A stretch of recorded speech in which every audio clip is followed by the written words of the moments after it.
519.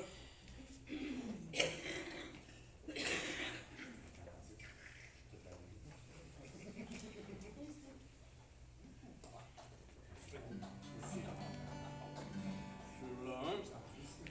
Sois fidèle, tu seras fort.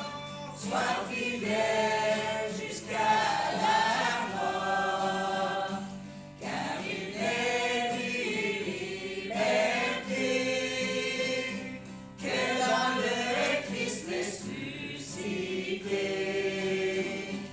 Il est le Père triomphant qui t'a créé et qui te défend. Sois fidèle, tu seras fort. Sois fidèle jusqu'à la mort. Sur le 2. Pour résister au tentateur, regarde au Christ libérateur. Quel autre est digne de ta foi? Lui seul est mort pour toi. Apportant seulement ce jour la fleur de ton premier amour. Sois fidèle, tu seras fort. Sois fidèle jusqu'à la mort. Sur le 4. Il règnera sur l'univers. Il fera tomber tous les fers. Tous les cœurs seront expiés. Tous les maux seront oubliés. Pour moi c'est un nouveau sourire qui ne serait prêt à mourir. Sois fidèle, tu seras fort. Sois fidèle jusqu'à la mort. Brian, pour le calendrier. Merci, Père éternel, pour être ici en ce jour, pas de louange et Père. Voulez-vous mettre les mots justes et exacts pour toucher le cœur de pasteur Justin? Voulez-vous mettre votre main protectrice et guérissante sur tous nos malades? Que tout le monde se rétablisse bien, même faire sage après son opération, que ça se passe bien. Voulez-vous mettre la nourriture spirituelle et charnelle tous les jours sur notre corps? Voulez-vous mettre votre main protectrice sur le chemin du retour? Au nom de Jésus qui est dans ce corps. Amen. Il y a quelqu'un qui a un mot. Besoin de prière, des requêtes spéciales, il nous fait la main droite. Gloire à Dieu. On va chanter le 386.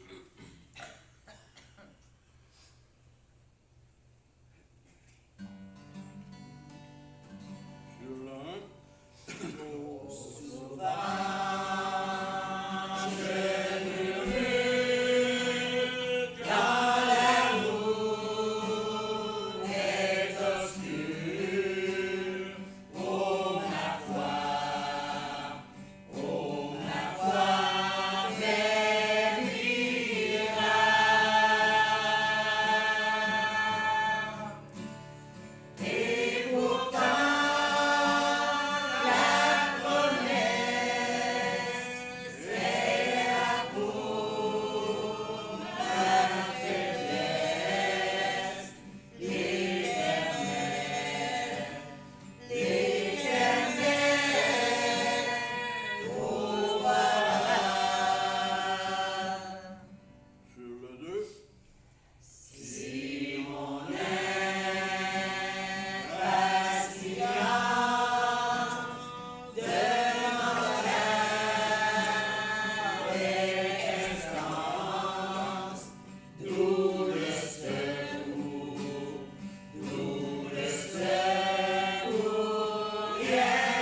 éternel, on te remercie encore, Père.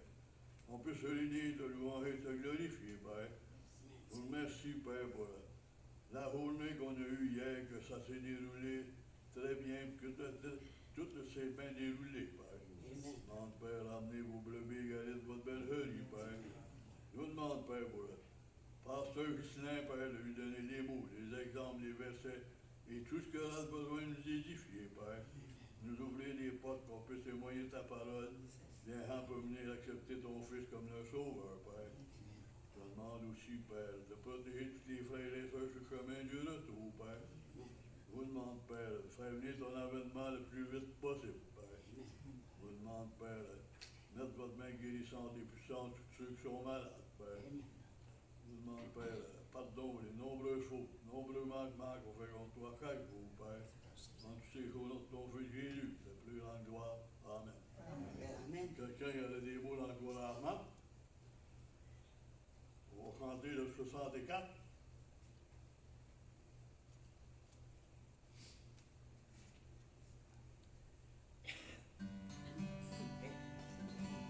Sur le 1. Dans les cieux sur la terre, il n'est aucun nom plus doux, aucun que mon cœur préfère. Au nom du Christ mort pour nous, quel beau nom, quel beau nom. Porte loin de l'éternel, quel beau nom, quel beau nom, que celui d'Emmanuel. Sur le 3. Quelque grand que soit un homme, qu'il soit prince ou qu'il soit roi, de quelque nom qu'on le nomme, Jésus est plus grand pour moi. Quel beau nom, quel beau nom, porte loin de l'éternel, quel beau nom, quel beau nom, que celui d'Emmanuel. Sur le 4. Dans les mots Jésus soulage, il guérit l'esprit froissé, il ranime le courage du cœur le plus oppressé. Quel beau nom, quel beau nom, porte loin de l'éternel, quel beau nom, quel beau nom, que celui d'Emmanuel. Nous nous asseoir.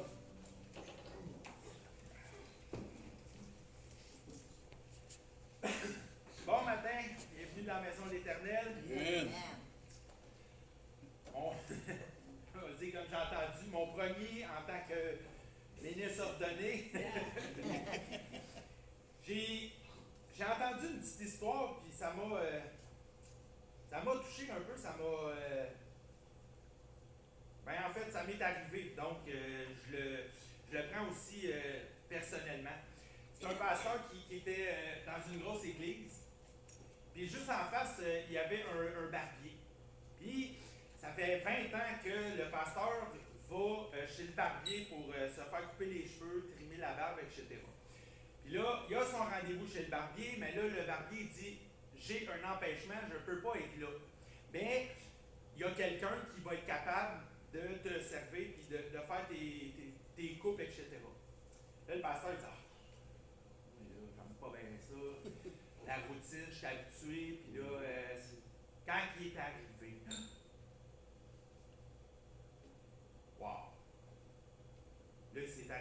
instant, puis il a fait qu'est-ce que je fais là? Il a regardé la coiffeuse qui était là. La coiffeuse, c'est une petite madame, plein de tatous, les cheveux colorés, avec un style hors du commun, des piercings partout. Il a fait wow! Qu'est-ce que je fais? Je laisse-tu vraiment cette personne-là me toucher? En fin de compte, il dit j'ai pas le choix, là. Il faut que je sois propre, il faut que je sois bien. Il s'assoit, puis il laisse la demoiselle faire son travail. Puis tu sais, quand on va chez la coiffeuse, là, il y a tout le temps du blablabla.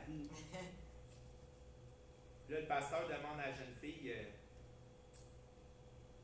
peux-tu m'expliquer ton chemin de vie pour que je comprenne ta personnalité?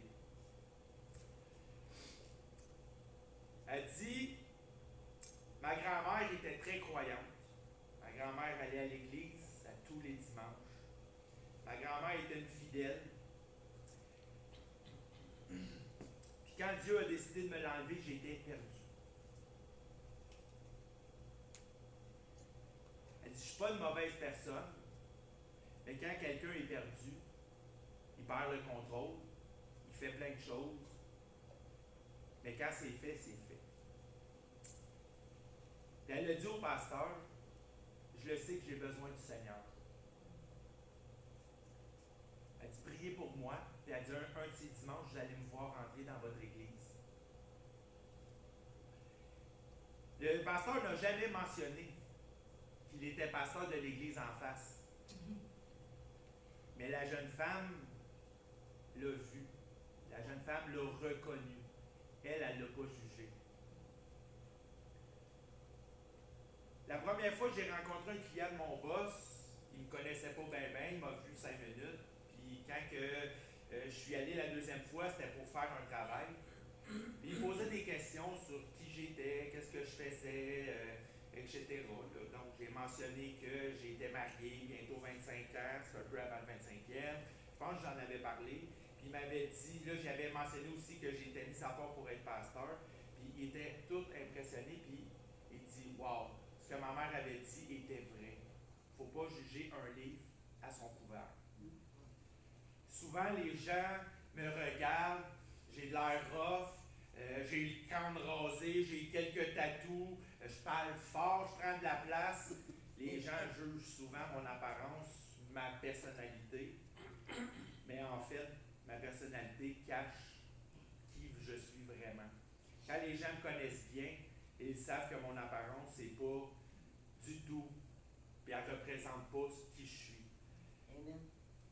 Avec l'aide de Dieu, je travaille fort pour refléter un peu plus. Maintenant, ma voix proclame qui je suis vraiment.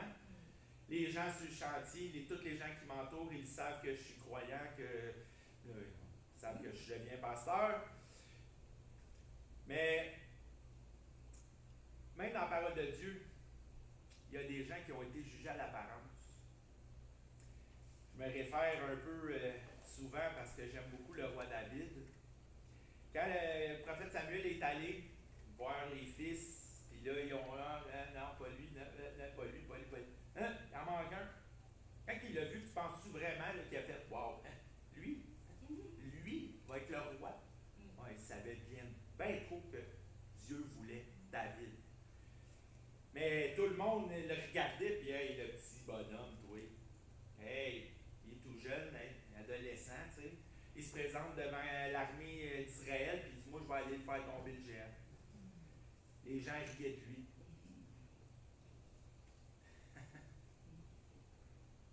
Saül, là, même, prends mon armure. Hey, écoute, Big, là, t'es un homme avec une charpente de main, puis l'autre, c'est un petit bonhomme, il ne sera même pas capable de bouger.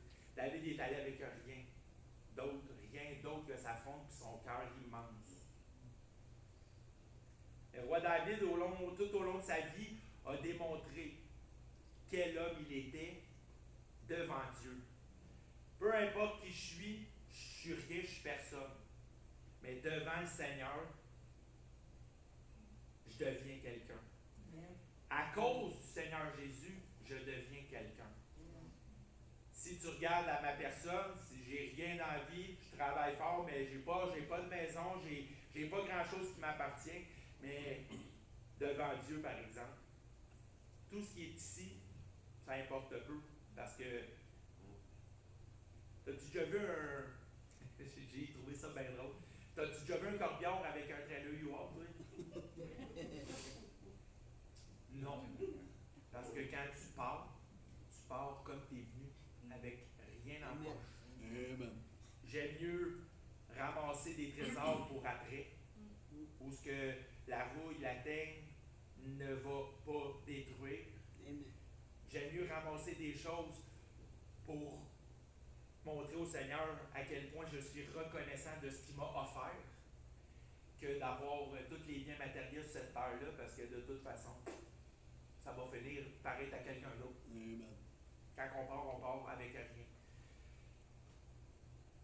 Moïse, un autre exemple. Voyons donc, tu veux m'envoyer devant Pharaon. Boy, les gens devaient bien. Fait que l'autre, il n'est même pas capable de parler en mis deux mots. Mais Dieu s'est servi de lui. Dieu l'a guidé devant Pharaon. Dieu l'a guidé devant la mer. Il l'a ouvert devant lui. Dieu a été avec lui tout au long de sa marche de 40 ans dans le désert. Mais au départ, si tu regardais l'homme, là, il va accomplir quoi, lui? Je le sais qu'il y a beaucoup de gens qui m'ont regardé quand j'étais plus jeune, qui ont fait wow! Quel genre de ticoune que c'est ça? Ouais. Ben, le Seigneur se sert des ticounes, justement. Jamais j'aurais pensé. Jamais. Jamais. Mais Dieu est bien plus grand que notre pensée. Dieu est plus fort que moi. Je suis reconnu pour être quand même quelqu'un d'assez fort physiquement, mais devant Dieu, je suis rien, une fourmi. J'ai pas besoin d'être fort pour servir Dieu. Parce que c'est la puissance de Dieu qui donne pour le servir. Dieu est puissant, Dieu peut faire changer n'importe quel homme. Justement, je veux que vous priez pour un de mes collègues. Sa maman est chrétienne, j'en ai parlé un peu, mais Éric, je le surnomme Rico, il a besoin du Seigneur. Il a beaucoup besoin du Seigneur dans sa famille, dans son couple, pour lui-même. Mais il y a des choses qui le retiennent, il y a des choses qui l'empêchent. Il fait des choses dans sa vie personnelle que... Là, j'ai dit, hey, arrête de t'inquiéter de ce que t'es. Dieu, il s'en fout comme dans la 40. Dieu veut t'aider à changer les choses. Dieu veut t'aider à évoluer, à grandir. Mais si tu ne fais pas un pas vers lui, il n'y a rien qui va se passer. Ça revient toujours, fais un pas vers Dieu, fais un pas vers Dieu, fais un pas vers Dieu. Dieu va tout arranger. C'est ses promesses. Il nous a promis qu'il était pour défaire les montagnes devant nos pieds. Il a promis qu'il était pour aplaner nos sentiers. Il a promis d'être présent. Jésus, je vais être avec vous jusqu'à la fin du monde. Amen. Y a-t-il une plus grande promesse que ça? Ah, Seigneur, tu m'abandonnes. Pourquoi ça va mal? Dans ce temps-là, tu as des questions à te poser. Est-ce que tu as fait un pas vers le Seigneur? Est-ce que tu as fait un pas vers l'enseignement que le Seigneur t'a envoyé? Le Seigneur, il n'a pas perdu son temps là, pour se servir des hommes pour écrire ça. Il y avait une raison pour laquelle il l'a écrit. Mais si on ne s'approche pas de lui, on ne saura pas ce qu'il veut. J'ai fait le bon choix ou l'erreur, dans ma tête c'est une erreur, de demander à Dieu, qu'est-ce que tu veux de moi? Ouais. Faites attention aux questions que vous posez. Faites attention aux demandes que vous demandez. Il y a un avertissement qui vient avec une demande. est-ce que tu es prête à accepter ce qui vient avec? Demande la foi à Dieu, tu ne l'auras pas gratuitement. Il va l'éprouver. Tu veux de la patience? Si tu la demandes à Dieu, il va t'éprouver. Si tu veux de la foi, il va t'éprouver. Si tu veux, l'homme est tout. Dieu te donne tout, mais il faut que toi aussi tu donnes. On ne peut pas grandir si on ne mange pas. On peut pas avancer vers Dieu si on ne met pas le pied devant. L'apparence est souvent trompeuse. Éphésiens 4, à partir du verset 17. C'est un petit peu le descriptif de comment ça doit se passer, comment on doit agir. Il y a un petit titre au-dessus, la sainteté chrétienne, opposée aux mœurs corrompues des païens. Verset 17. Voici donc ce que je dis et ce que je déclare dans le Seigneur, c'est que vous devez plus marcher comme les païens qui marchent selon la vanité de leurs pensées. Souvent, notre cerveau est programmé depuis tout le temps avec des pensées qui sont humaines.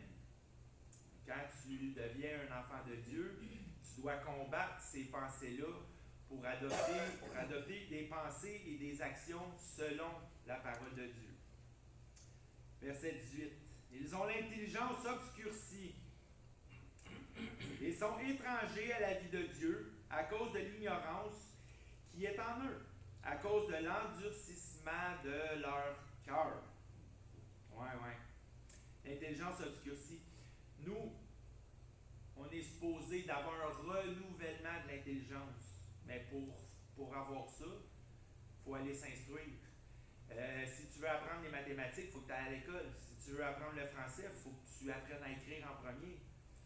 Puis apprendre le français, il faut que tu apprennes les conjugaisons, les verbes, les temps, bien compliqué. Mais si tu ne vas pas t'instruire, ton intelligence, ça ne se renouvellera pas. Il faut que tu lises la parole de Dieu, il faut que tu écoutes les messages. Mais ça est arrivé parfois, ça m'est déjà arrivé. Le pasteur prêchait, puis ça me rentrait dedans, bien solide, puis pas pour moi, ça, c'est pour l'autre. Hein?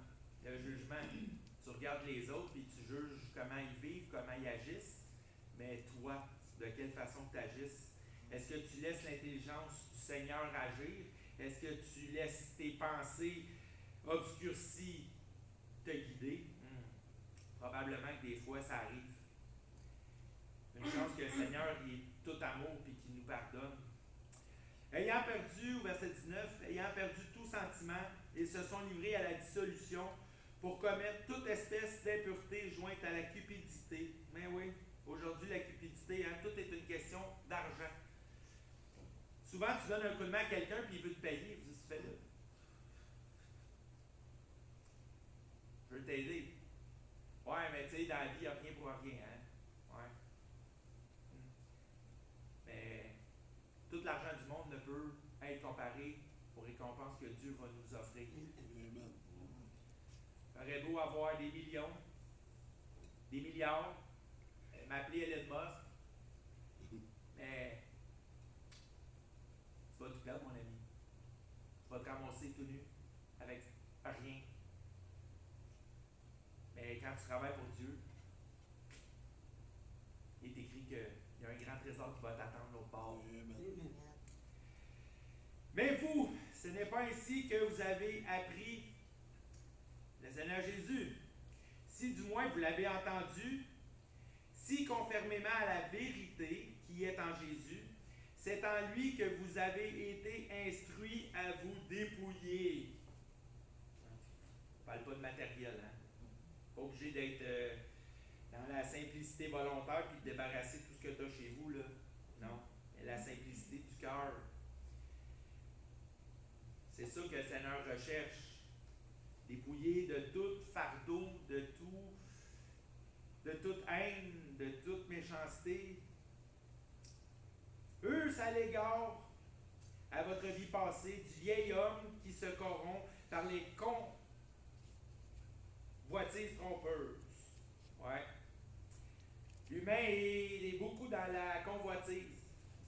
Ouais. Pas belle ta robe, ma chérie. Ah, il est donc bien beau ton char. Elle est bien belle ta maison. Ah, il est bien vert ton gazon. M'en sac du gazon. Moi, chez nous, là, il y a du trèfle, il y a des fleurs, des fraises sauvages, il y a des pissenlits. Je vois mes voisins, là. Passe 4 heures de temps tout en vie pissenlits sur son terrain. Qu'est-ce que tu fais là? Passe la tondeuse, c'est fini d'attitude. Puis la semaine prochaine, tu vas leur tourner encore. Puis là, ils mettent de l'engrais. Puis là, son terrain, il faut qu'il soit tout égal. Il faut qu'il soit coupé tout sur le même sens. Il faut qu'il soit droit. Il ne faut pas qu'il y ait de pissenlits. Il faut qu'il soit vert. Si tu mettais autant d'énergie à t'instruire dans la parole de Dieu, wow! Tu es un savant. M'en sac de mon gazon. M'en sac. T'as quasiment envie de m'acheter une chèvre, d'y mettre une chaîne 4 Mais bon, ouais. Les gens, ils mettent beaucoup de temps sur plein de choses qui n'ont pas vraiment de nécessité. Bon.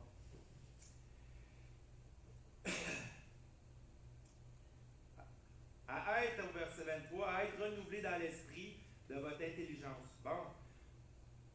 Renouvelé. Ouais. À revêtir l'homme nouveau. Créé selon Dieu une justice, dans une justice et une sainteté qui produit la vérité. Si tu t'instruis dans la justice, dans la vérité de la parole de Dieu, tout ce que tu vas faire va être juste. Mais il faut que tu bases tes choses, tes choix, tes pensées sur le Seigneur. C'est pourquoi renoncez au mensonge et à chacun de vous, et que chacun de vous parle selon la vérité à son prochain, car nous sommes membres les uns des autres. Ben oui. Si on se cache des choses, le corps est dysfonctionnel. Si on n'est pas honnête les uns envers les autres, ça peut semer des problèmes dans le corps. Ça, c'est comme un cancer qui vient se loger. Puis là, ben, la santé, elle s'en va sur le bord. Si on est malhonnête les uns envers les autres, le corps du Seigneur, il est malade parce qu'il y a un parasite qui vient mettre la bisbille. Si vous vous mettez en colère, ne péchez point, que le soleil ne se couche pas sur votre colère. Seigneur Jésus s'est fâché dans le temple, il a renversé les tables. On dit la sainte colère. Jésus n'a pas été en colère au point de vouloir détruire quelqu'un. Jésus s'est mis en colère pour instruire les gens. La maison de Dieu, c'est pas une caverne de voleurs, c'est pas un endroit où est-ce qu'on va faire du marché, qu'on va apporter des choses qui viennent de dehors. La maison de Dieu, c'est une place pour être saint, pour être en présence de Dieu. La seule chose qui doit être notre priorité quand on rentre, quand on se réunit, la place n'a pas d'importance, mais quand l'Église est réunie ensemble, il faut que ça soit dans la sainteté parce qu'on est en présence du Seigneur. 2 ou 3, je vais être au milieu de vous. Et ne donnez pas accès au diable. Ça vient confirmer que le diable n'a aucun pouvoir sur nous. C'est nous qui lui donnons accès. Il faut se tenir debout devant lui. Le Seigneur Jésus, quand il a été tenté dans le désert, il s'est tenu debout et il s'est servi de la parole de Dieu pour éloigner Satan. C'est ça qu'on doit faire. On a la capacité, on a la puissance par le Seigneur Jésus de dire à Satan, sac-moi patience, va jouer dans le trafic. Il ne faut pas lui donner accès. Et celui qui dérobait ne dérobe plus, mais plutôt qu'il travaille en faisant de ses mains ce qui est bien, pour avoir de quoi donner à celui qui est dans le besoin. C'est une autre chose qu'on doit faire. Mais on le fait, je le sais. On est beaucoup dans l'entraide. C'est une joie, c'est un plaisir d'être membre de cette Église. Parce que l'Église prend soin les uns des autres. Qu'il ne sorte pas de votre bouche aucune parole mauvaise, mais s'il y a lieu, quelques bonnes paroles qui servent à l'édification et communiquent une grâce à ceux qui l'entendent. Notre travail n'est pas de taper sa tête de tout le monde. Notre travail, c'est d'encourager, c'est d'élever, c'est de présenter notre Seigneur aux gens. N'attristez pas le Saint-Esprit de Dieu, par laquelle vous avez été scellés pour le jour de la rédemption. Bon, la question qui m'a été posée hier. N'attristez pas le Saint-Esprit. Ouais, comment je peux l'attrister? Quand il te rappelle, quand il te chuchote quelque chose à l'oreille puis tu le fais pas. Lui, il est triste. S'il te rappelle de marcher droit, de faire les choses comme il faut, mais que toi, tu décides avec tes mauvaises pensées d'y aller, le Saint-Esprit est attristé de ça. Parce que c'est son travail de nous rappeler les Écritures, de nous rappeler, les gens appellent ça la conscience, mais moi j'appelle ça Saint-Esprit. Que toute amertume, toute animosité, toute colère, toute clameur, calomnie et toute espèce de méchanceté disparaissent du milieu de vous. J'en vois pas. J'en vois pas. J'en ai jamais vu dans l'Église. Gloire à Dieu. J'en ai déjà vu, mais ici, j'en ai pas vu. Soyez bons les uns envers les autres, compatissants, vous pardonnant réciproquement, comme Dieu vous a pardonné en Christ. Est-ce que vous avez été pardonné par le Seigneur Jésus? Amen.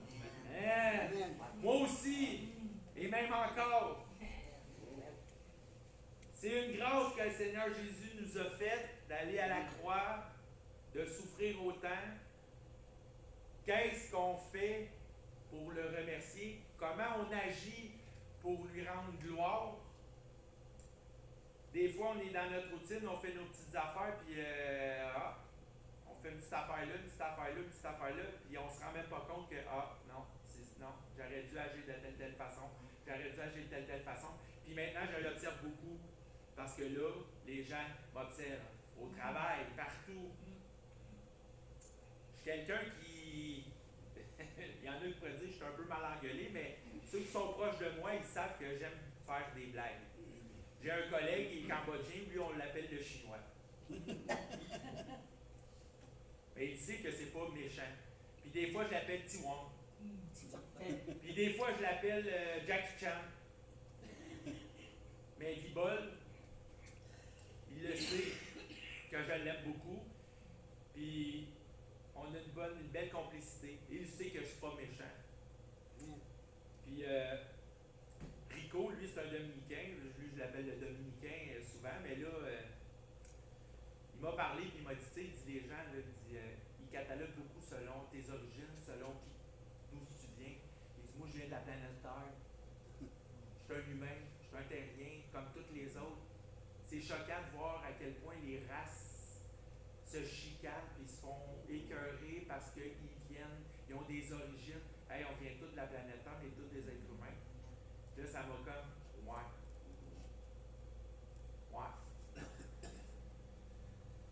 Je vais travailler là-dessus. Mais c'est la même chose dans les églises. Ah, ben lui, il vient de telle église. Ah, ben lui, il vient de telle église. On est tous ensemble. On est tous des enfants de Dieu. On va finir par devenir toute une seule église. On va devenir un seul corps. Amen.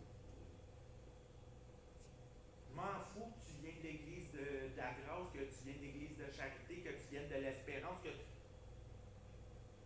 on va tous finir ensemble devant le Seigneur. Amen. Tu sais, la Bible dit, moi je viens de Paul, je viens de l'Apollo, je viens d'un, je viens de l'autre, non? Non. Moi, je suis un fils du Très-Haut, point barre. Amen. Et je dois démontrer aux gens qui je suis vraiment. On juge souvent par l'apparence, mais je pense que ça va devenir ma phrase fétiche. Je ne juge pas un livre à son couvert. Parce que même si le couvert est magané, même si le couvert est tout croche, que le couvert est arraché, la parole de Dieu reste la parole de Dieu. J'en ai une vieille Bible chez nous là, qui est toute déranchée. Là. Mais les paroles qui sont dedans sont toujours aussi bonnes. Amen. juge pas du couvert, il est tout pété. Je m'en fous de l'enveloppe. Puis Dieu s'en fout de l'enveloppe. Dieu il regarde au cœur. Il regarde ce qu'il y a à l'intérieur. Je vous encourage à ne pas juger, mais à chercher à voir qu'est-ce qui se trouve à l'intérieur d'une personne. C'est ce que je dois plus faire encore. Et si c'est bon pour Pitou, c'est bon pour Minou. Donc, que Dieu vous garde, que Dieu guide votre chemin. Vous avez besoin, vous savez, vous pouvez appeler, m'écrire, peu importe. Je vais répondre présent. Dieu vous bénisse. Amen.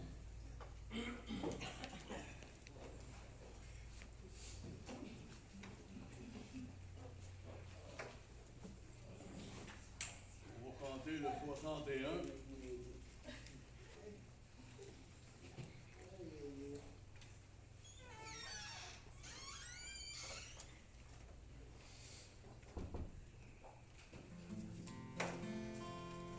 Sur le 1. Quel bonheur de le connaître, l'ami qui ne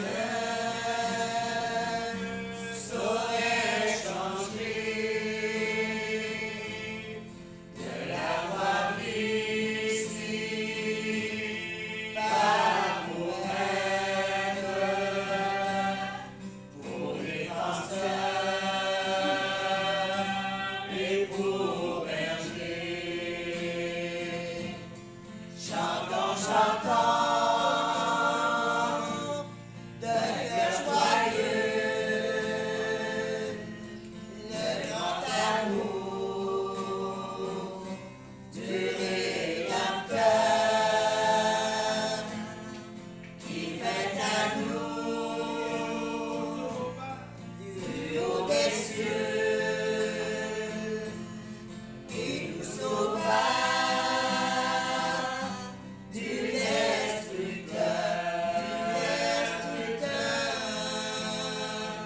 Sur le 4. L'avenir chance sans crainte et sans souci du lendemain. Pas à pas tomber dans l'empreinte que c'est Christ notre chemin. Chantons, chantons de cœur joyeux le grand amour du Rédempteur qui vint à nous du haut des cieux et nous sauva du destructeur,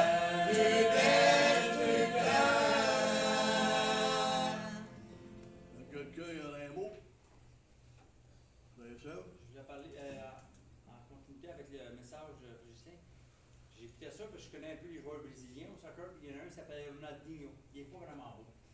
Mais il est capable de parler avec tout le monde, il se met au même niveau que tout le monde. Puis il a fait gagner la 4e coupe au Brésil il y a longtemps. Puis sa gentillesse, mais les clubs européens n'ont pas pris parce qu'il n'était pas beau. Certains clubs n'ont pas pris. Mais ceux qui l'ont pris n'ont pas regretté parce qu'il était un grand champion. Il joue encore. Fait que, tu sais, on est pas important. Un autre mot? C'est un Christian. Et moi, je voudrais rendre gloire à Dieu pour notre journée d'hier et ma petite soirée de mémorable d'hier au soir. Puis, pour le message à Président. Amen. Merci pour toute chose. Amen. Un autre mot? Sœur Laura. Moi, j'ai gloire à Dieu pour tout ce qu'elle dit. Je voudrais prendre des prières pour ma petite Danaï. hier, elle ne voulait pas manquer ça, fait qu'elle était là. Elle a dû partir tôt parce qu'elle travaillait, puis elle était même en retard. Puis elle a demandé le baptême à pasteur Ghislain. Amen. Puis j'en achète de poule. Priez pour que ça continue, puis qu'elle fasse son exemple. Peut-être que sa mère reviendrait, lui aussi, on ne sait Amen. jamais. Avec Dieu, il n'y a rien d'impossible.